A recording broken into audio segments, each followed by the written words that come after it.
Hello and welcome to our program Where God Weeps, a program where we talk about the situation of the suffering Catholic Church around the world. The People's Republic of China is the world's most populous country, with a population of over 1.35 billion. China has become one of the world's fastest growing major economies. Political regulations have limited the work of the Church for decades. However, this scenario is in constant change. By the year 2030, it will be home to the largest Christian population in the world. To know more about the reality of the Church in China, it is my privilege to welcome Father Bernado Cervellera, Director of the Catholic news agency Asian News. Father Bernardo, welcome to our program. Thank you. Thank you for the invitation.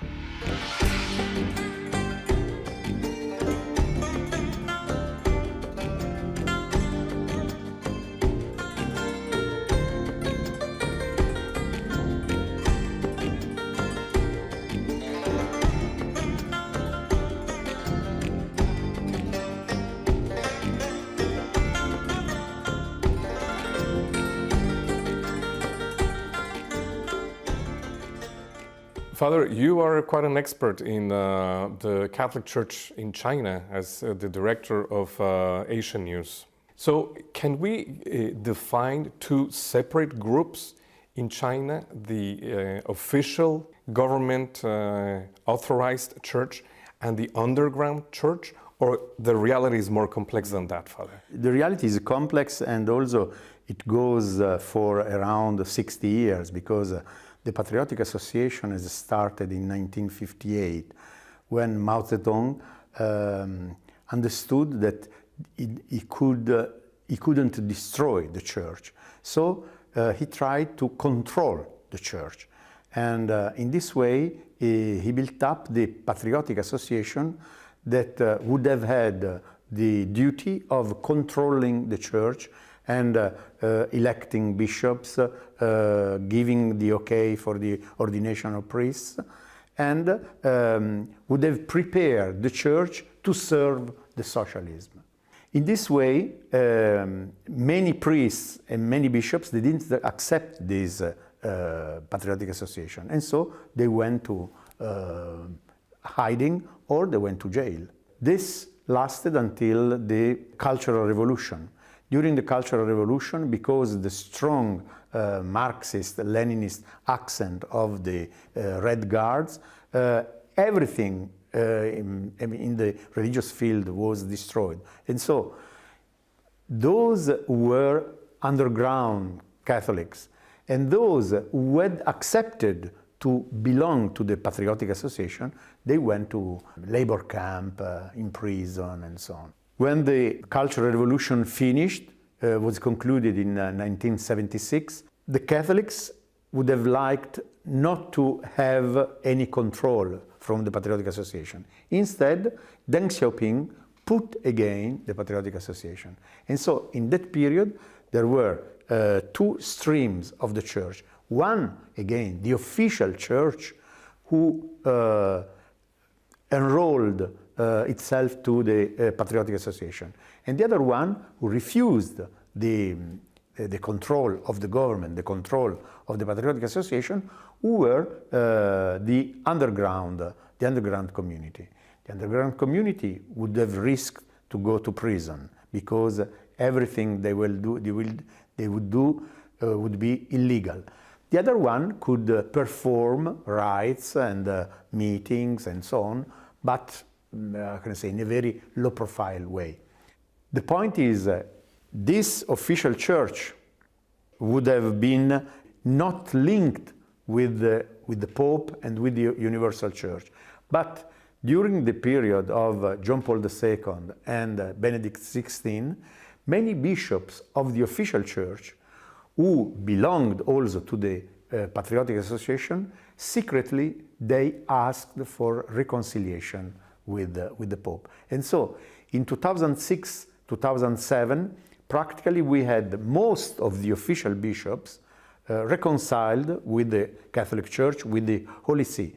And the underground bishops who were united with the Holy See. So practically in that period there was almost one church. But anyway, it's very important to stress that nowadays, according to the Holy See, there is only one church in China with official bishops who secretly are related with the Pope, and an official bishop who are secretly, because they need to be in hiding, secretly related with the Holy See. The point is that from the 2006 on, the government and the Patriotic Association, seeing that there was so much unity in the church, they started a new wave of illicit ordination of bishops. So we have now some bishops who are excommunicated. This is in a hierarchical level, let's say.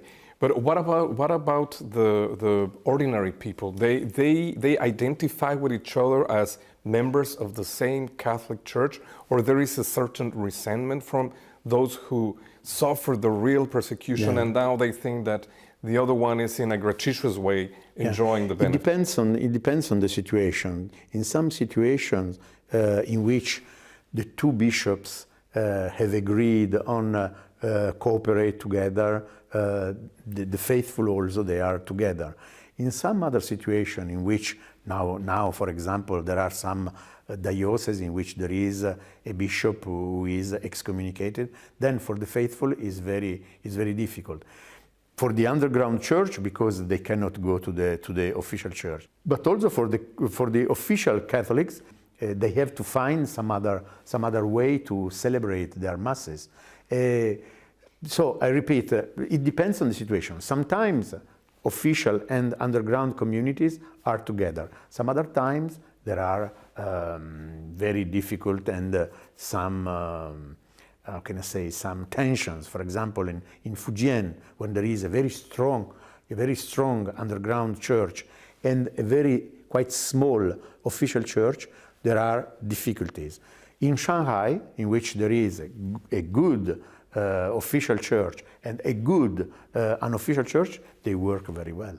In your opinion, Father, because you've had so much experience in this country, do you think that sometimes the clergy, priests, nuns, in order to be able to perform their pastoral work, do they adapt to the circumstances that they have, and this creates significant differences between one region and another, or between cities and countryside? The main difference, I think, is between cities and countryside, because in cities, and above all big cities like Beijing and Shanghai, where the control of the government is very strong, then priests must be quiet, must be cautious. They cannot say too many things. Even the bishops are like this. In the countryside, where the control is not so strong and not so tight, there is more freedom, and more freedom for evangelization too. So in this way, there are adaptations.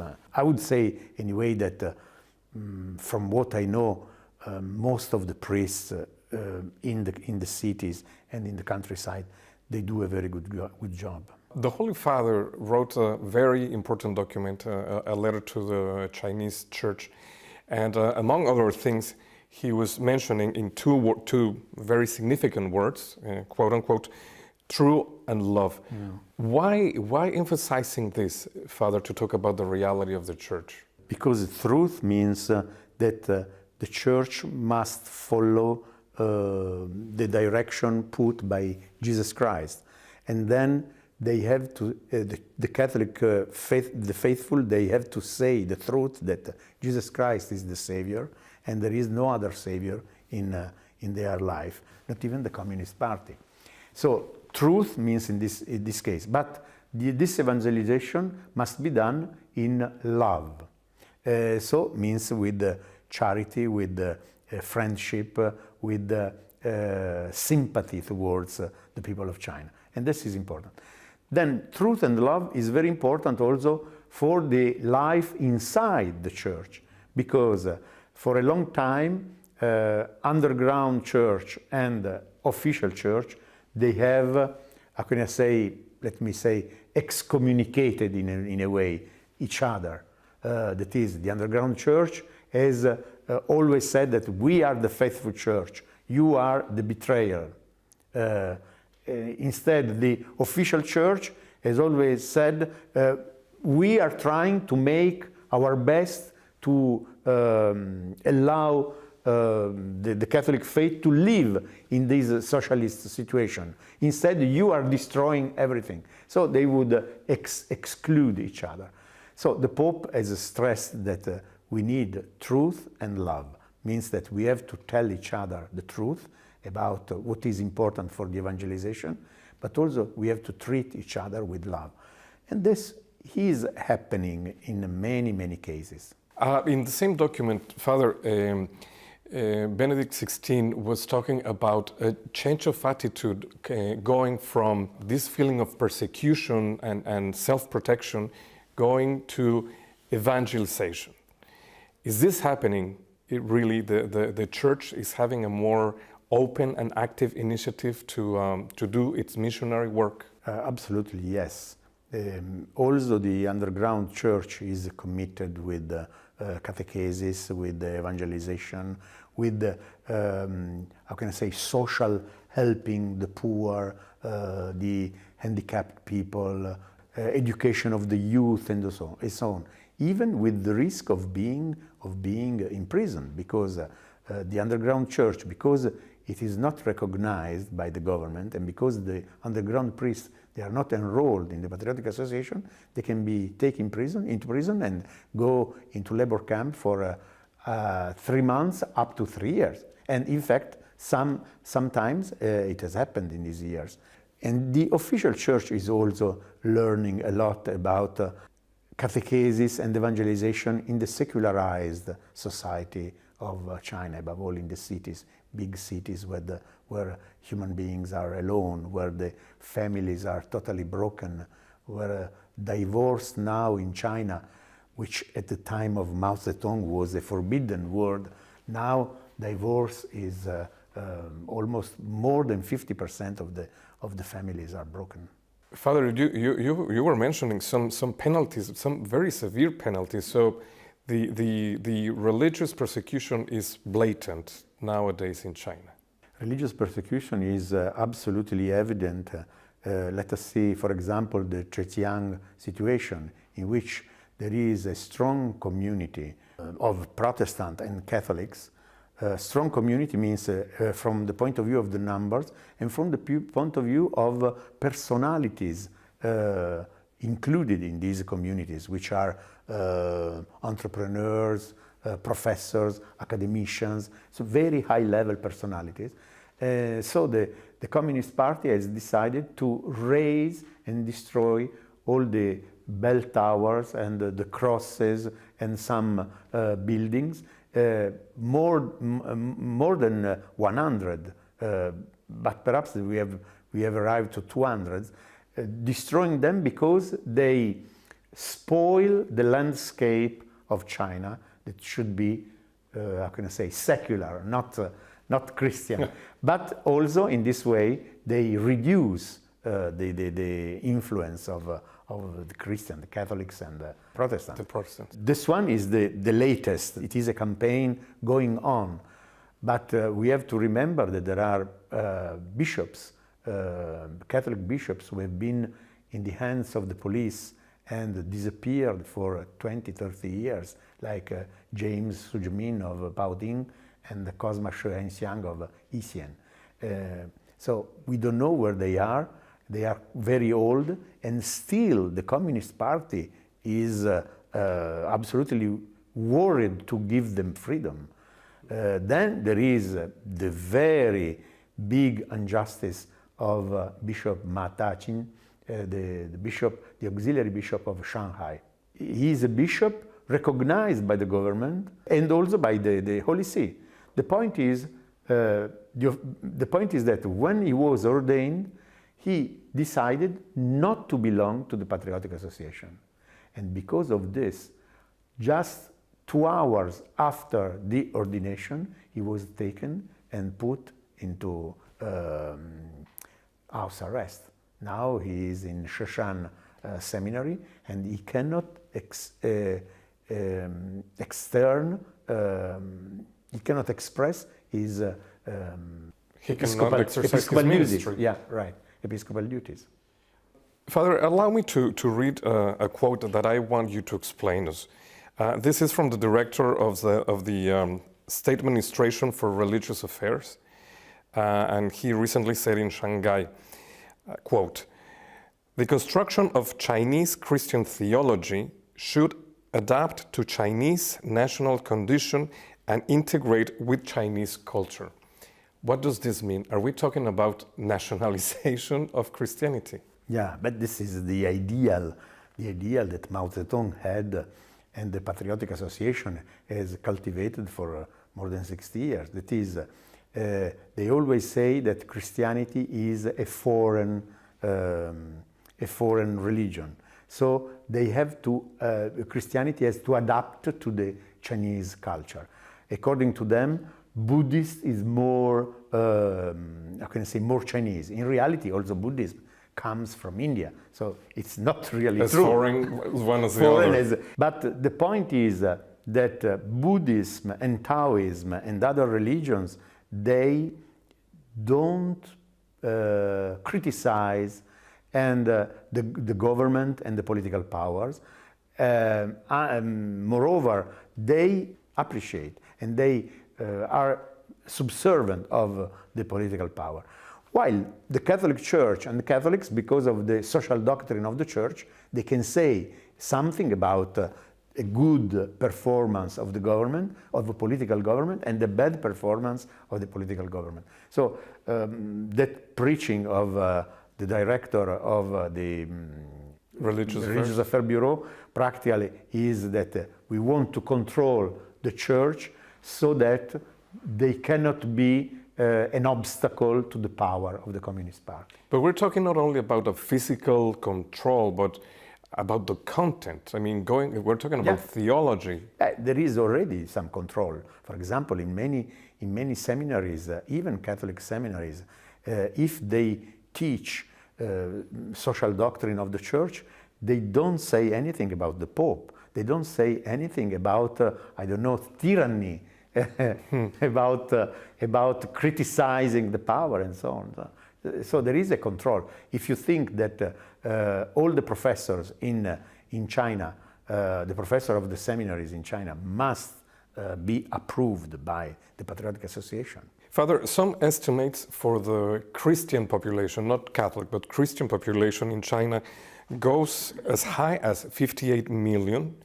And interesting enough, for the year 2030, it would be the country with the largest Christian population in the world. What does this mean, Father? But it means simply that the ideology, the communist ideology, has fallen down totally, and nobody in China nowadays believes in it. But at the same time, with the wild capitalism that now rages in China, nobody is happy. And so there is a lot of thirst for spiritual values, for God, among many people who are deluded from the communism, who are empty-handed with this search for richness. And there are many youth who see all the falsity, the false slogan of the regime. So they are in search. And in this way, they find witnesses who love others, and so they don't steal from the others whatever they can, who are interested to other people, who help other people, and who say something about the research, the soul searching. So they are interested, and so this is why there are many conversions to Christianity, to Christian Protestant, and to Catholics. So basically, it's like there is a vacuum of values and ideology, because now the China that we're seeing in the 21st century has nothing to do with the Cultural Revolution or with Mao Zedong that you were mentioning. So these ideals that people lived with are gone now, so they're searching for something. Exactly. There is a religious search, very strong religious search. In fact, one bishop told me once that we are living in a springtime of the spirit in China. Means that many members of the Communist Party, they convert themselves to some religion. And in fact, some week ago, there was a secret indication of the Communist Party saying that we remind every member of the Communist Party that those who are enrolled in our party shouldn't have any religious affiliation. While in the last period, practically they could be, how can I say, publicly member of the Communist Party, but privately they would go to church or to the temple or to other rites. Father, you're quite knowledgeable about the reality of China. What would be your wish, your hope that the universal church knows about the situation of the church in China? What would you like our audience, our viewers, to know about? For me, it is important to break a kind of false image we have of China. That is, we see China as a powerful country from the point of view of the economy, a beautiful country from the point of view of tourism. So we think that there isn't any problem about the freedom of religion. In reality, if we go beyond this screen, the surface, we see that there are many suffering, and still there are people who are in prison because of their faith. There are people who are in prison because of their searching for democracy, searching for truth, and so on. Let us say, think for example, Liu Xiaobo. Let us think about some journalists who just try to tell the truth to the world, and they are imprisoned. I would like that people try to go beyond the screen, the smoke screen, and have a relationship with the reality. And also, I always advise people, for example, who go for tourism to China, and even if they don't go for tourism, I have some friends who are entrepreneurs who go to China. I always say, try to go to Shishan, to the sanctuary of Our Lady, which is the national sanctuary of Our Lady in China, near to Shanghai, where, by the way, Bishop Ma is closed, is in house arrest, and try to meet the people directly. I don't want to put words in your mouth, Father, but can you say that the church in China is a church of martyrs? Yeah, sure, it is. It is for the past, because during the Cultural Revolution, everybody was a martyr. It is for the early past, because we had the persecution of the Boxer Revolution and so on. And it is now because there are dozens of priests who are in a labor camp. There are these bishops who have disappeared, as I told you, and there are also bishops who have been tortured and killed by the guardian, their guard in the prison. So I think that if the Holy See would open a kind of collective search for beatification of Chinese martyrs, every parish, I would say every Catholic family, would have one martyr to present. Father, thank you so much for this opportunity of talking to you. It's not that easy to find somebody so knowledgeable about this reality. Thank you, Father. Thanks with you. And thank you, ladies and gentlemen, for being with us in another episode of our program, Where God Weeps. If you want to learn more about the situation of the suffering Catholic Church in China, we encourage you to contact information at the end of this program. Thank you, and God bless.